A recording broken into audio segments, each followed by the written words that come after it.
Hi everyone. Uh, I just made a very small mistake. Probably it's not even noticeable if you probably yawned a bit in the last video, but I thought I'll make it clear in this video. So I was discussing towards the end of this lecture that if I have an inductor and capacitor in parallel and we connected two diodes in this fashion, that we said it's like a diode, I mean amplitude limiting circuit. Okay, so we took the case when your Vx, the initial start voltage, stored voltage across the capacitor was greater than V gamma. Now, first, I'll say what happens when it is less than V gamma. When the voltage across the initial voltage stored across the capacitor, the magnitude of it is mod Vx, say, is less than V gamma. In that case, we know both this inductor and the diode combination, the IV characteristics is shown here. So this is V gamma, this is minus V gamma. We will be in this region. So they both are going to behave like open circuits, and it will be like a conventional LC circuit with no diodes in it. Okay. So the output voltage will keep oscillating between plus minus Vx, where V gamma is always above that. Okay, so this is plus V gamma and minus V gamma. The initial voltage across the capacitor is less than that, so it will keep oscillating that. I mean, the diodes will have no role to play. But now the interesting case was when what happens when your Vx is greater than V gamma. Mod of Vx is actually greater than V gamma. In that case, we said the instant this Vx is, say Vx is positive and it is greater than V gamma, this diode will instantly conduct. It will instantly conduct and it will dissipate energy across the capacitor. It will bring the voltage from Vx, positive value Vx, to V gamma here. I mean, it can be shown a little smaller. So this will be V gamma. Instantly, it will bring to V gamma. And from that moment onwards, it will behave like a standard LC circuit connected in parallel.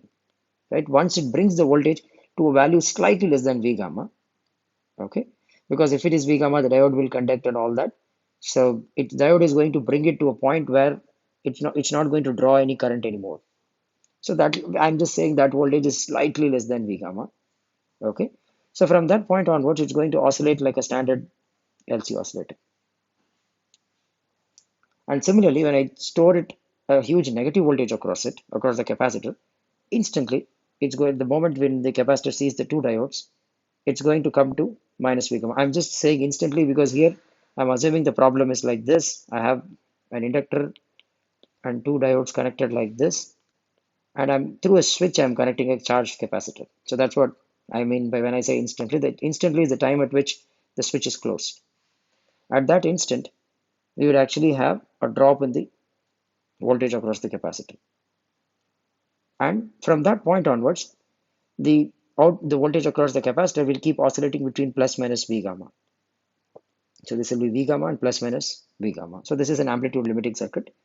Okay. So in the previous lecture, I said that uh, I took an example wherein the diode was only connected in one direction. There was no diode in the other direction. Okay. And in this problem, we saw that if I stored a negative voltage across the capacitor, the current through the inductor was initially negative. It reached a peak value. And when the voltage across the inductor or the capacitor became equal to minus Vx, so this is the point, the current was changing linearly after that. Okay, so this behavior, we saw that only in this circuit. I think I accidentally said that in the previous video that you will see a similar behavior in this circuit as well, but that's not true. So that's what I want to clarify in this video. Okay, so the change will be sudden. Instantaneously, there will be a sudden transition in the capacitor voltage. And at this point, the inductor current will remain same. I mean, inductor current will not change, will not have any sudden transitions. From this point onwards, the inductor current will start building like this. So this is your IL of t. Okay, so the instant when I connect the capacitor, only this part of the circuit will be active. There will be an impulse of current flowing through the diodes depending on the polarity of the voltage to which I charge the capacitor. I mean, the polarity of the voltage uh, to which I charge these capacitors to. Okay, and after that, the diode, I mean, the inductor will take part in the oscillations. Okay, and they'll have an everlasting oscillation like a standard LC circuit. Okay, and I said the more important point is actually this is like an amplitude limiting circuit. So it will limit the amplitude of oscillation. Uh, Actually, it has some applications. So I just took an example where you can connect more diodes in series and increase the limiting amplitude of the oscillation. Okay, in this case, it's 2 V gamma. Okay, I'll stop at this.